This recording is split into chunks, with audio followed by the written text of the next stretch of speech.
Well, after a terrorist potentially using a weapon of mass destruction in the United States, the biggest threat we have is our fiscal situation. The fact that we're headed towards insolvency as a nation, the fact that if we stay on our present course, we're going to pass on to our children a nation they can't afford, a lower standard of living, and potentially a massive economic disruption driven by the world and American people losing confidence in our currency and thus our ability to sell debt. It is a really serious problem. There's the short-term issue and there's the long-term issue. Think of it as a two-step dance. In the short term, there are things that need to be done in order to get the economy going, but they're not going to affect the long-term deficit issue. The question of the long-term deficit is separate from the short-term recovery.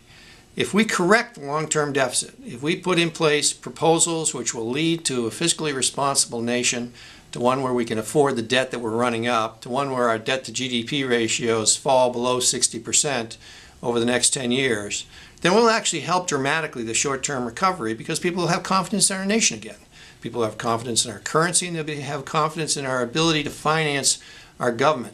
But if we don't do that, then they're not going to have confidence, they're not going to make investments, and the short-term economy will slow and the long-term economy will be disastrous.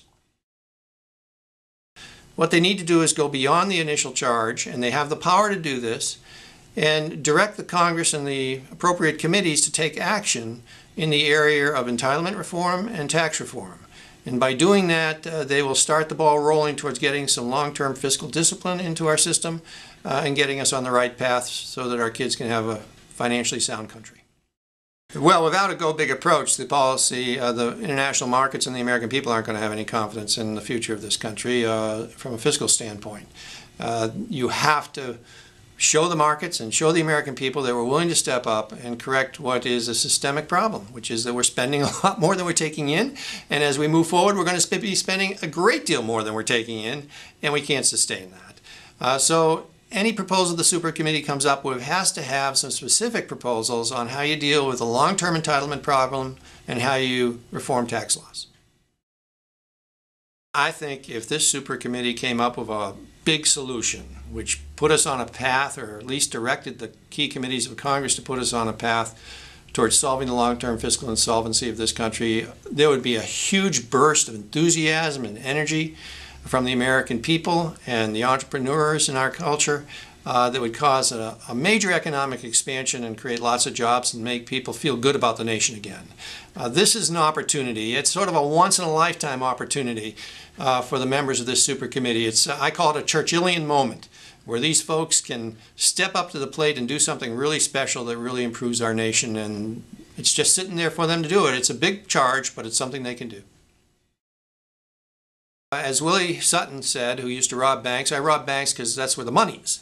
And the money is in the entitlement programs. And our problem is primarily a spending problem. We're seeing the size of the government go from its historic levels of 19.8% of GDP. It's now at 22% of GDP. It's headed towards 28% of GDP. This is a spending problem. So they've got to go to the entitlement programs, and specifically the biggest entitlement program, which is Medicare. Medicare has a $65 trillion unfunded liability. We've got to reform Medicare in a way that makes it more affordable, which means you've got to reduce the subsidies to middle and high-income individuals, especially in the Part D and Part B area, and you have to get a system which rewards quality rather than utilization and overutilization.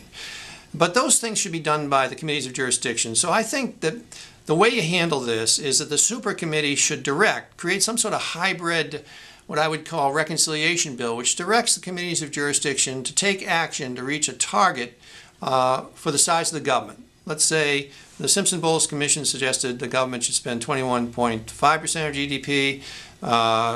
The Corker-McCaskill bill, which is a really good bill, suggests about 22.2% of GDP.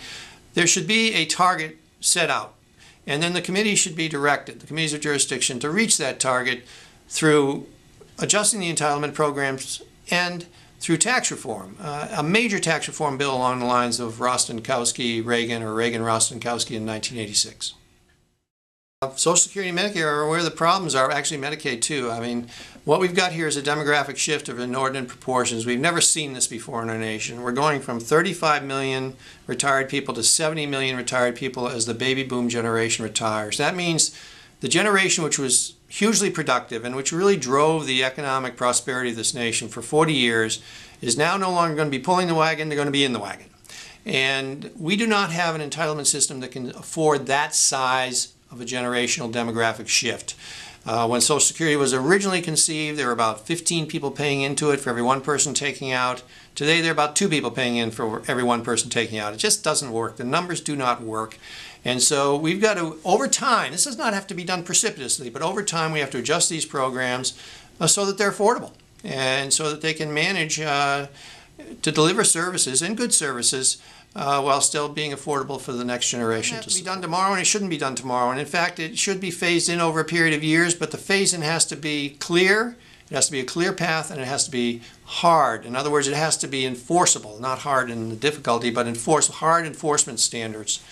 I think you're talking 5, 10, 15 years, depending on the different actions. Social Security, for example, you could correct that by changing the way we calculate the COLA to a more accurate COLA, by adjusting the bend points, which is a means testing undertaking, and by raising the age of retirement over 60 years, raise it by 2 years, which is what Simpson-Bowles suggested.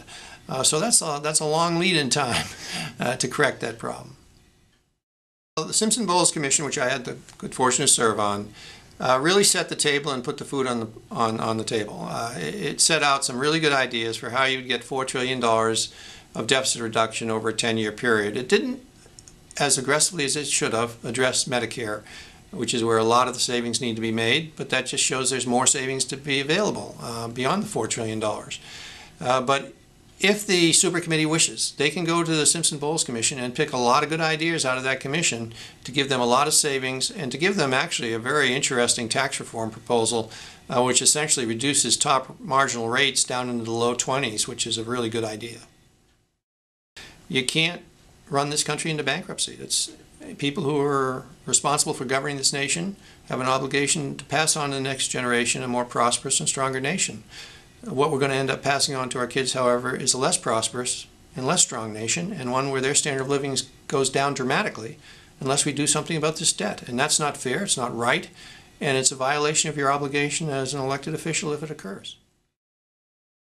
The political system in America moves in fits and starts. It never goes on a straight line. It's sort of like a water spider going across the water. It jumps back and forth. And we're now in the process of doing what Winston Churchill used to say, and it's been quoted often, you know, America does all the wrong things until it does the right things.